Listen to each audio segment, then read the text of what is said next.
All right, let's go to Robert Perlman with Collect Space.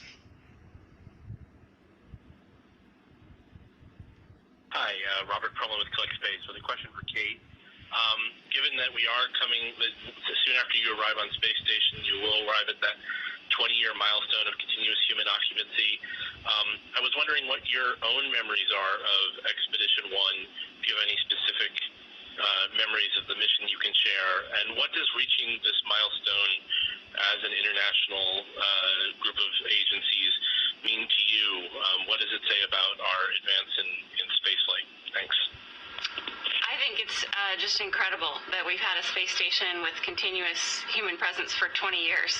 It's truly amazing, and you really feel it when you arrive at the space station and see this hardware and see these modules put together and flying in space. It's one of the most incredible engineering achievements I think that humanity has done, and the fact that we've done it as an international partnership and a collaboration, I think that's absolutely the intangible benefit of all of this. So Expedition 1, I was not an astronaut at that point. I was a scientist, and I was a virologist, and I was a space fan. So I followed that along with the rest of you space fans, and had some big dreams, but never thought that I would actually be getting a chance to fly to this incredible engineering marvel. All right, let's go to Russell Pounds with Pacific Rim Media. Hello, this is Russell Pounds with Pacific Rim Media, and a question for Kate. So I'm looking at what's going on with our pandemic across the world right now, and I was curious, what's your greatest hope for a silver lining that may come from the current crisis we're working through? Yeah, I think, things are really tough right now, and it's, this is a tough time, and it's really a tough time for the whole world.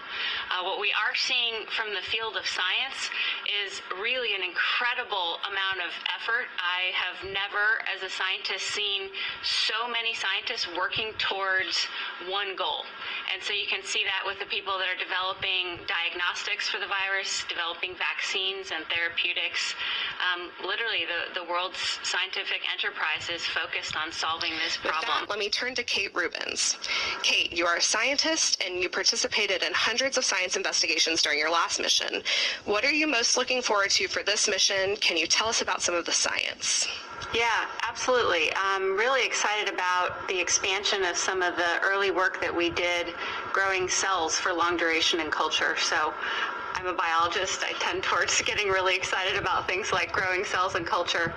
But the International Space Station offers us a really exciting opportunity to study things like three-dimensional culture, tissues and organs in microgravity in ways that we can't study on Earth because you get these delicate structures that will collapse under gravity conditions. So there's a lot of really exciting biology going on. There's some great physics experiments. You may have seen some scientific press about Cold Atom Lab recently. That promises to be a really exciting investigation for the world of physics.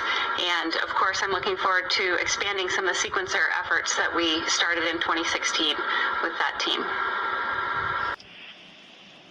Yes, thank you very much. The follow-up is Kate. In your experience, what is the aha moment for everyday Americans or even the business community that our large investments in space exploration is valuable? Yeah, I think you really see that when we increase the scientific output on the space station, and really when we reached 6 crew members, we started seeing the numbers of papers come out. And these are things that are influencing a whole range of potential either products for people or our understanding of fundamental things. We talked a lot about cells and biology, but there's things about manufacturing that we can understand in microgravity, material science. There's ways to process things differently and analyze them differently. We can study things like combustion. There's, I think, pretty much any area, there's something very interesting to study with microgravity. And it may have a direct commercial application, or it may be something that leads us along the road to a commercial product. But I think it's hard to find an area that doesn't have some kind of influence from the effect of gravity. And really the only way to study that is in this incredible orbiting laboratory.